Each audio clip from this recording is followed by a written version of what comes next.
And a good Wednesday to you. Before we get to sports, first of all, I want to wish my daughter Gracie a very happy 26th birthday. You see, I missed her third birthday with the 9/11 attack and was on the radio that day.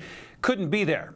Ever since, I celebrate this day rather than dwell on the negative and cherish the best daughter a dad could ever ask for. So Gracie, happy birthday. Well, speaking of dwelling on the negative, the dash light on the Mariners season continues to flash after Seattle fell to San Diego last night, 7-3. Cal Raleigh and Luke Raley each homered to give Seattle an early 2-0 lead. Fernando Tatis Jr. homered off George Kirby, and Manny Machado set a Padre record as San Diego rallied for the win. High fly ball, deep right field. That baby's getting out of here. Home run for Cal Raleigh. His 30th of the season. The 12th catcher in big league history with multiple 30-plus home run seasons. And that's home run number 89 as a Mariner. Breaks a tie with Dan Wilson for second place on the Mariners all-time list. Yeah, he did. Yes, he did. Say goodbye.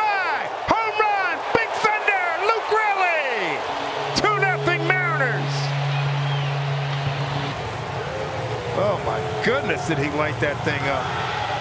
And that was a really similar breaking ball to what we saw from Cal Raleigh. Cal was a 2-1 count. Talked about Hugh Darvish not really coming back into the strike zone. He's done it twice.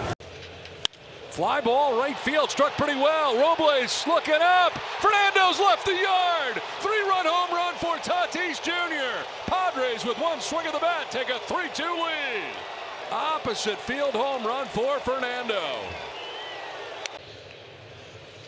Line to right center field, in for a base hit. Moving over to cut it off is Fernando, and he throws to second base quickly. Going to be close. He's going to be out. Machado hits one to right center field. Back goes Rodriguez looking up. Manny Machado stands alone as the Padres' all-time home run leader. Man, oh Manny, you are #1 in Padres history. Think there's a lot of Padres fans here. A Manny chant just started. 429 feet and history tonight in Seattle. Oh. Off the pitcher, it gets into center field. Scoring from third, Solano. Here comes a rise. He will score 2 more runs for the Padres, who take a 7-2 lead. The other way, base hit, left field. Turner's gonna score. Holding at second is Polanco. J.P. Crawford with an RBI at 7-3 San Diego. On the ground to shortstop. Bogarts will go to second for 1. On to first for 2, double play. Nicely done. Turned by the Padres. Induced by Jason Adam in Seattle. Struck him out. Padres win. Suarez striking out Rodriguez to end the ball game. Seattle manager Dan Wilson says it's not for a lack of effort with the Mariner players. Certainly a tough one tonight. A lot of momentum swings early in the ball game, back and forth, quite a bit. Congratulations to Cal, tip of the cap there for hitting number 30 tonight. That's an outstanding milestone. What a great year he has had for sure. Seemed like their home runs came with a couple guys on, and ours were solos, but some great at-bats late in the game. Again, effort has been outstanding. Guys are just continuing to battle. We just came up a little short tonight. The two teams wrap up the 2-game set tonight at 6:40. That'll be on Root Sports Northwest and FS1. Well, Seattle missed another opportunity to gain ground on Houston after the Astros fell to Oakland 12 innings last night, 4-3. D-backs shut out the Rangers 6-0. The Twins topped the Angels 10-5. Baltimore remains atop the wild card race after a 5-3 win over Boston. The Royals blanked the Yankees 5-0. Detroit beat Colorado 11-zip to remain 3 games back of the Twins. Seattle and the Red Sox are now 4 games back. Eastmont, Wenatchee, and Moses Lake all picked up wins in girls soccer last night. The Wildcats blanked Ephrata 4-0. Panthers handed visiting East Valley of Yakima a 2-0 loss. Mavericks edged Othello at Lions Field by a final of 2-1. Another action, Kashmir dominated Wahluke 6-0. Deer Park edged Quincy 4-3. Reardon got by Okanagan 5-3. Pateros won at Liberty Bell 4-2. Tedesca and Brewster played to a 1-1 tie.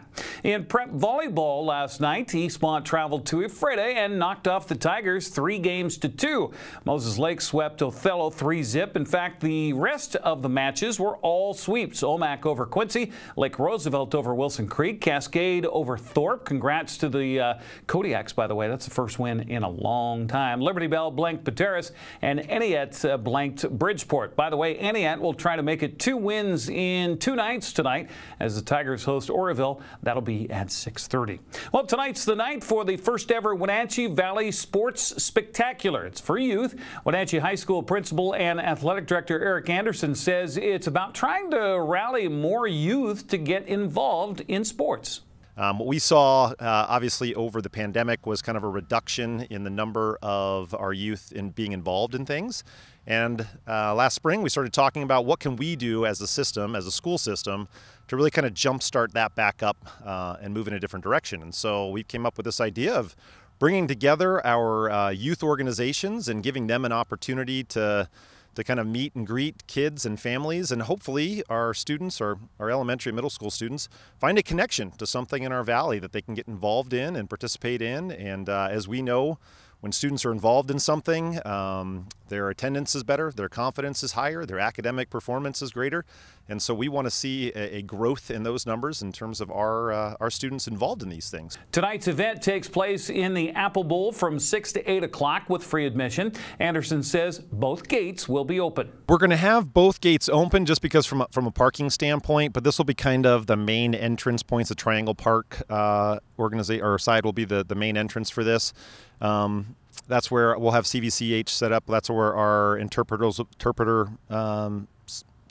will be set up. And then we're also going to have our booster club as part of this as well. And so they're going to be set up as well, meeting, greeting families as they come in and having opportunities for families to buy some Panther swag if they would like to. Concessions is going to be open, and we actually have a couple food trucks as well that are participating. So we're going to have again some food associated with this. We will only have a couple, so this really isn't going to be this kind of massive food fair, but we're going to have some things available for families as well, since the time is 6 to 8 p.m.